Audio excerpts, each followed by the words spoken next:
A mensagem de hoje chama-se A Última Unção. Lance fora de ti o velho homem. Para a meditação após essa mensagem, recomendo o hino Recebe a Cura, de Ludmila Febe. Fiz algumas anotações porque não me foi permitido fazer a mensagem antes, e para não perder a mensagem eu anotei. Orai para não cairdes em tentação, pois o espírito está pronto, mas a carne é fraca. Aqui está a chave das nossas derrotas, a falta de oração. Mas o que é orar? É preciso entender que existem vários tipos de orações, mas a que Jesus está falando aqui é a única capaz de nos aproximar de Deus. A mente, o corpo e o espírito precisam, em oração, desejar, se sujeitar a Deus e manter-se assim a vida toda. Orar é exercitar a mente nesse sentido. Estou fraco, mas preciso encontrar forças. Estou forte, preciso manter esta força. Está alguém triste? Ore, diz a palavra de Deus.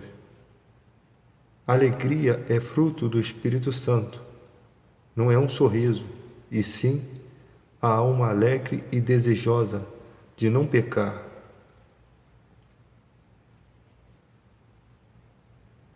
Esta é a verdadeira alegria. Orar somente com o intuito de ficar em Deus. O primeiro passo da oração, as primeiras vezes na sua vida que você começa a orar, você sente um esforço físico, você não sente vontade de orar. E você vai insistindo nisso, sempre lutando, se forçando a orar. E você pede a Deus para conseguir orar. E Deus te dá essa última unção, aquela que faz o homem aprender a orar e não sentir a oração como um peso. Aí sim a oração passa a ser um alimento diário e não um alimento sofrido para ser conquistado. Essa é a última unção. Saber orar. Orar apenas para ficar com Deus. Este é o meu ponto de vista. Não dá para ser descrita por quem jamais viveu. Não dá para ser o mesmo após isso, após ter esse entendimento. Está alguém alegre, diz a Bíblia, cante louvores. Observe Paulo e Silas. Eles devem ter encontrado grande alegria mesmo presos, pois a unção deles transbordava tanto de paz e felicidade que começaram a louvar a Deus nas alturas. Eles não estavam debochando dos guardas que o prenderam, mas estavam grandemente agradecidos a Deus por mostrar a eles que barras de ferro e algemas são apenas prisões físicas e elas não detêm o homem espiritual. Imagine se todo preso compreendesse isso. Eles teriam vitórias mesmo atrás das grades. Eles seriam livres mesmo com cadeias de ferro. A verdadeira oração, ela despedaça a carne e desfaz as ligaduras do pecado. A sujeira, ela escorrega no azeite dessa unção. Deus nos santifica, nos purifica, nos justifica pelo sangue de Jesus. 2 Coríntios 5, 14 e 15. Morremos para o mundo, pelo menos naquele instante em que estamos buscando ao Senhor.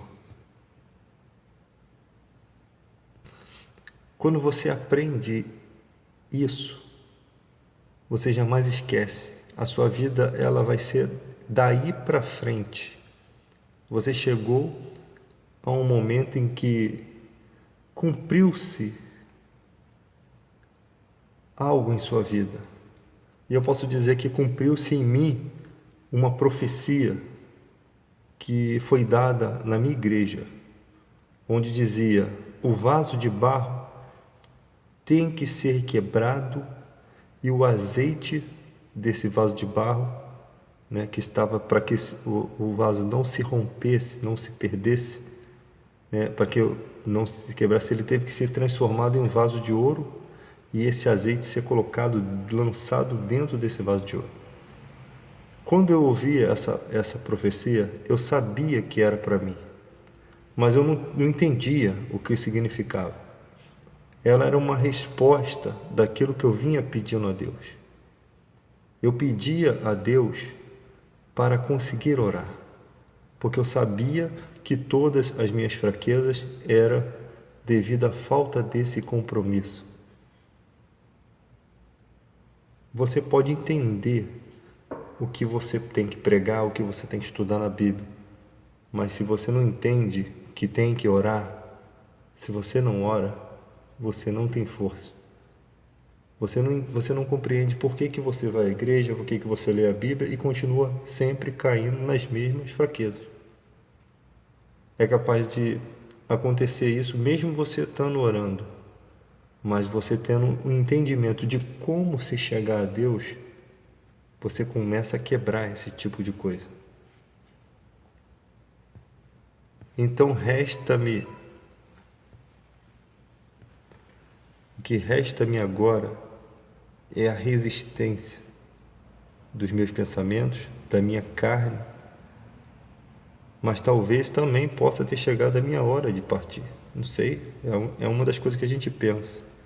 E Deus não deixará o seu servo que dedicou sua vida, mesmo que cambaleante na vida, Ele não nos deixará partir sem antes completar em mim tudo aquilo que jamais deixei de acreditar. Jamais deixei de acreditar em cada linha da Bíblia. Conclusão disso: ou Deus nos leva a partir, ou Ele tem uma grande obra, nós não sabemos. A conclusão: se os crentes não forem mais santos que um padre, ou até mesmo que o Papa, é uma vergonha para nós. 2 Coríntios 5, 14 e 15 é a mensagem que nos aproxima dessas verdades espirituais, nessa questão de santidade. Diz que o amor de Cristo nos constrange e nós devemos julgar que se Ele morreu por todos, logo todos morreram. E Jesus morreu por todos, para que os que vivem, os que receberam vida, não vivam mais para si, mas para Ele. Essa palavra se conforma com as palavras de Paulo: nenhum soldado em serviço se envolve em negócios dessa vida, porque o seu objetivo é satisfazer aquele que o arregimentou. Existem muitas coisas que tentam roubar essa comunhão com Deus. Coisas que nós criamos para nos distraírem, coisas que nós criamos para ganhar dinheiro. Nós podemos fazer todas as coisas, mas devemos dar exclusividade. Ninguém vai crescer 100% em Deus de um dia para o outro. Mas a cada dia, a cada ano, essa porcentagem de Deus em nós tem que aumentar.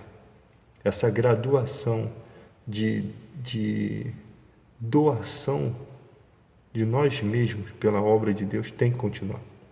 Paulo disse: não são os filhos que devem tesourar para os pais, e sim os pais para os filhos.